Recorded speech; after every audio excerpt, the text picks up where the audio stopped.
Hello दोस्तों पिछले कई दिनों से मैं कोई वीडियो नहीं बना सका था, जिसकी असल वजह ये थी कि मैं काफ़ी बीमार हो गया था और उसके बाद फिर रमज़ान भी आ गया, तो मुझे मौका नहीं मिल सका वीडियो बनाने का। और जो हमने सीरीज़ शुरू करी थी मनी को, बैंकिंग को और इकोनॉमिक्स को समझने के लिए, वो बीच में ही अधूरी रह गई थी। लेकिन इधर कुछ दिनों पहले मैंने मुफ्ती तारिक मसूद साहब का एक वीडियो देखा, जिसके अंदर कुछ लोगों ने उनसे सवाल किया था कि क्रिप्टो करेंसी क्या है और इसका शरीयत में इसका क्या हुक्म है और इसके लिए ज़कात का क्या मसला है, इसकी ज़कात कैसे अदा की जाएगी कि नहीं अदा की जाएगी।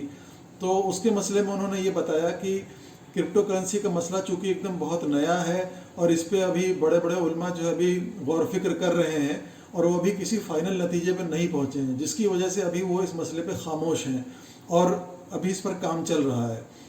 तो मैंने ये सोचा कि जो हमने सीरीज़ शुरू करी थी उस सीरीज़ को दोबारा शुरू करने की ज़रूरत बहुत ज़्यादा है, क्योंकि जब तक हम मनी का कंसेप्ट सही से नहीं समझेंगे तो इस तरह के जो नए नए फॉर्म्स आते रहते हैं, पहले हमारे पास पेपर करेंसी थी, फिर उसके बाद अब ये डिजिटल करेंसी आ गई क्रिप्टो करेंसी के फॉर्म में, ये सब कैसे वर्क करती हैं और इनका एक्चुअल इम्पैक्ट क्या होता है सोसाइटी पर, इसको समझने के लिए हमें मनी का कंसेप्ट प्रॉपरली समझना बहुत ज़रूरी है।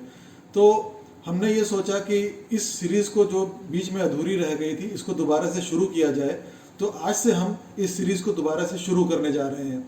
पिछले वीडियो में हमने बात करी थी कि यूनिट्स ऑफ मनी क्या है और मनी सोसाइटी में कैसे एक्सचेंज होती है। डॉलर और पाउंड के बारे में अक्सर सभी लोग जानते हैं कि ये वर्ल्ड की काफ़ी पॉपुलर करेंसीज हैं, और इस वीडियो में अब हम एक बहुत इंपॉर्टेंट पॉइंट एक्सप्लेन करने जा रहे हैं कि डॉलर और पाउंड जब ये असल में शुरू हुए थे, जब इनकी स्टार्टिंग हुई थी डॉलर और पाउंड की, तो इनका एक्चुअल मीनिंग और रियल मीनिंग क्या था।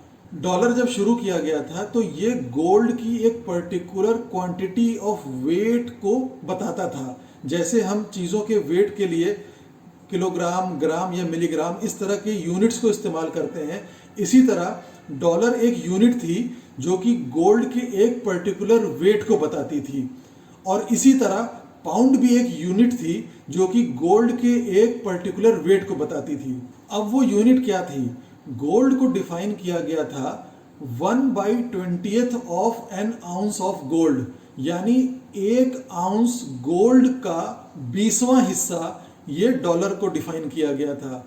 और इसी तरह से पाउंड को डिफाइन किया गया था 1/4 of N ounce of gold, यानी 1 आउंस गोल्ड का चौथाई हिस्सा उसको पाउंड के तौर पे डिफाइन किया गया था। अब चूंकि हम लोग आउंस की यूनिट को नॉर्मली इस्तेमाल नहीं करते हैं, तो मैं बता दूं कि 1 आउंस जो होता है वो बराबर होता है 28.35 ग्राम्स के। 28.35 ग्राम्स के बराबर 1 आउंस होता है।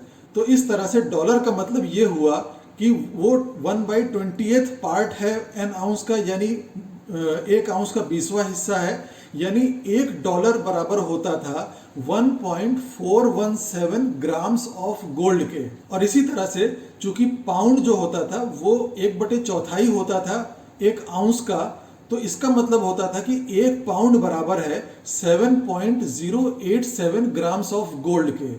तो आपने ये देखा कि गोल्ड की यूनिट के तौर पे डॉलर और पाउंड इस्तेमाल होते थे।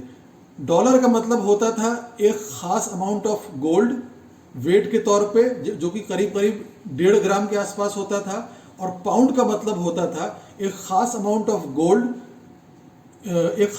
ऑफ गोल्ड जो कि करीब करीब 7.087 ग्राम्स के आसपास होता था। तो आपने ये देखा कि डॉलर और पाउंड को जिस फॉर्म में आज हम जानते हैं, यानी करेंसी और नोट के फॉर्म में, एक्चुअल में डॉलर और पाउंड की जब शुरुआत हुई थी तो इनका पेपर से और पेपर करेंसी से कोई लेना देना नहीं था, और इनका एक्चुअल मीनिंग गोल्ड की सर्टेन क्वांटिटी होती थी। तो इस वीडियो में हमें आपको बताना था कि डॉलर और पाउंड का एक्चुअल ओरिजिन और एक्चुअल मीनिंग क्या था, ये असलियत इनकी क्या थी।